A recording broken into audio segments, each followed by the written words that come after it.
संदेह है कि चीन हांगकांग और सिंगापुर जैसे किसी तीसरे पक्ष के माध्यम से भारत में व्यापार की कोशिश कर सकता है। चीन सामान भेजने के साथ साथ निवेश के भी फिराक में है। इस मामले की जानकारी रखने वाले व्यक्ति ने इस बात की संभावना व्यक्त की है। अगर आंकड़ों पर गौर करें तो पाएंगे कि जिन देशों के साथ मुक्त व्यापार समझौते FTA, तरजीही व्यापार समझौते PTA या अन्य द्वीपक्षीय कमर्शियल एग्रीमेंट है, उन देशों के जरिए चीन भारत में सामान और निवेश बढ़ा सकता है। आपको बता दें कि भारत और चीनी सैनिकों के बीच 15 जून को पूर्वी लद्दाख में गलवान घाटी में वास्तविक नियंत्रण रेखा पर हुई हिंसक झड़प के बाद भारत और चीन के बीच तनाव बढ़ गया है। इस झड़प में 20 भारतीय जवान शहीद हुए थे।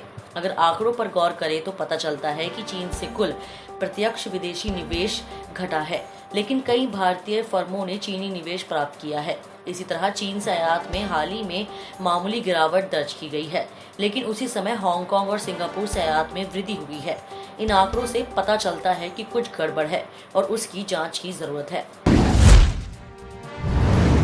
कंटेनमेंट जोन में अब जांच में तेजी लाने के साथ उसका दायरा भी बढ़ाया जा रहा है। केंद्र सरकार के निर्देश पर अब स्वास्थ्य विभाग बगैर लक्षण वालों लोगों की भी एंटीजन जांच करेगा, जिससे संक्रमण को फैलने की संभावनाओं को खत्म किया जाएगा। दिल्ली में अभी 447 से अधिक कंटेनमेंट जोन है, जहां पर 2.50 लाख के करीब आबादी है। दिल्ली सरकार के एक वरिष्ठ अधिकारी के मुताबिक अभी कंटेनमेंट जोन में जो सर्वे चल रहा था, उसमें संक्रमित व्यक्ति के सीधे संपर्क में रहने वाले या फिर लक्षण वाले व्यक्ति की ही एंटीजन जांच की जा रही है, मगर अब बगैर लक्षण वालों लोगों की भी जांच होगी। हालांकि बगैर लक्षण वाले सभी लोगों के बजाय यह जांच रैंडम होगी, जिससे यह पता चलेगा कि संक्रमण का दायरा कितना फैल रहा है। ऐसा तो नहीं है कि बगैर लक्षण वाले संक्रमित भी तो नहीं है। माइक्रो कंटेनमेंट जोन बनाए जाने के बाद ऐसे बगैर लक्षण वाले लोगों को चिन्हित करके जांच करना आसान हुआ है। दरअसल पहले कंटेनमेंट जोन बड़े बड़े होते थे, जहां पर बड़ी आबादी होती थी, मगर अब इसे माइक्रो कंटेनमेंट जोन में तब्दील किया गया है।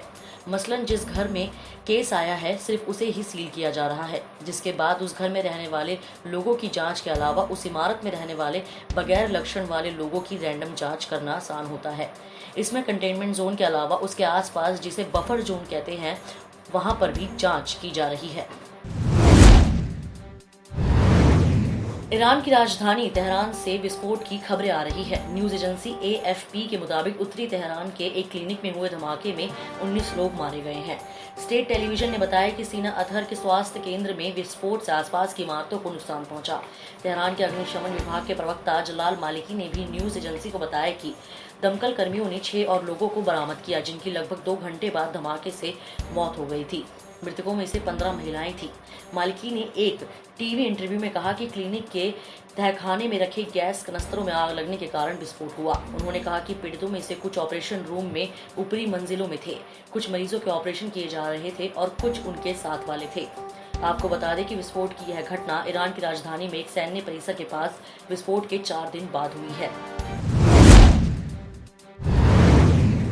केंद्र सरकार ने मंगलवार को अगले 6 महीने के लिए यानी दिसंबर तक पूरे नागालैंड को अशांत क्षेत्र घोषित किया। एक अधिसूचना में गृह मंत्रालय ने कहा कि केंद्र सरकार की राय है कि पूरे नागालैंड में परिस्थितियां इतनी परेशान करने वाली और खतरनाक स्थिति में है कि आम जनमानस की मदद एवं सुरक्षा के लिए सशस्त्र बलों की सहायता की आवश्यकता है।